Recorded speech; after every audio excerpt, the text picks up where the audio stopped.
الحمد لله رب العالمين والصلاة والسلام على أشرف الأنبياء والمرسلين نبينا محمد وعلى آله وصحبه أجمعين۔ قسم اور عہد و پیمان پورا کرنا واجب ہے، کیونکہ کسی کام پر قسم کھانے کا مطلب ہوتا ہے کہ انسان اس کام کو اللہ تعالیٰ کی خاطر پورا کرنے کی تاکید کر رہا ہے اور اسے اپنے ذمے لے رہا ہے۔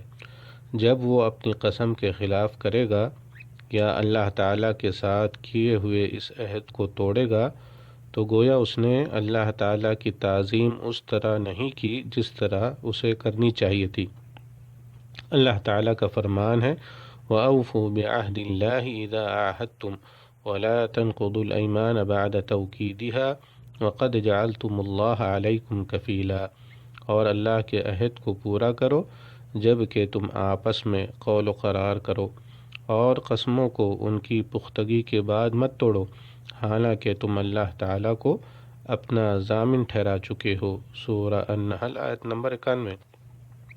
اللہ تعالیٰ کا ارشاد ہے وَأَوْفُوا بِالْعَهْدِ إِنَّ الْعَهْدَ كَانَ مَسْئُولًا، اور وعدے پورے کرو کیونکہ قول و قرار کی باز پرس ہونے والی ہے۔ سورہ الاسراء آیت نمبر 34۔ اللہ تعالیٰ کا ارشاد ہے یا ایھا الذین آمنوا اوفوا بالعقود، اے ایمان والو عہد و پیمان پورے کرو۔ سورہ المائدہ آیت نمبر 1۔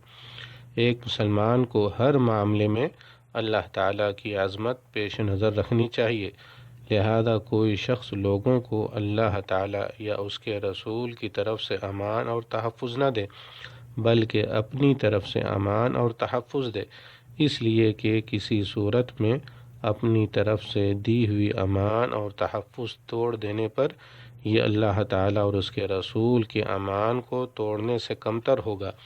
نبی کریم صلی اللہ علیہ وسلم کا فرمان ہے وَإِذَا حَاصَرْتَ أَهْلَ حِصْنٍ فَأَرَادُوكَ أَن تَجْعَلَ لَهُمْ ذِمَّةَ اللَّهِ وَذِمَّةَ نَبِيِّهِ فَلَا تَجْعَلْ لَهُمْ ذِمَّةَ اللَّهِ وَذِمَّةَ نَبِيِّهِ وَلَكِنْ اجْعَلْ لَهُمْ ذِمَّتَكَ وَذِمَّةَ أَصْحَابِكَ فَإِنَّكُمْ أَن تُخْفِرُوا ذِمَمَكُمْ وَذِمَمَ أَصْحَابِكُمْ أَهْوَنُ مِنْ أَن تُخْفِرُوا ذِمَّةَ اللَّهِ وَذِمَّةَ نَبِيِّهِ۔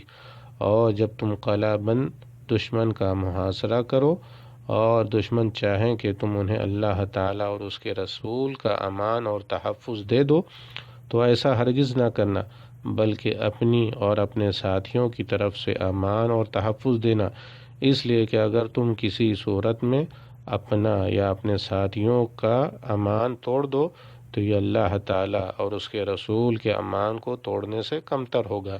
رواہ مسلم۔ واللہ تعالی اعلم۔ والسلام علیکم ورحمۃ اللہ وبرکاتہ۔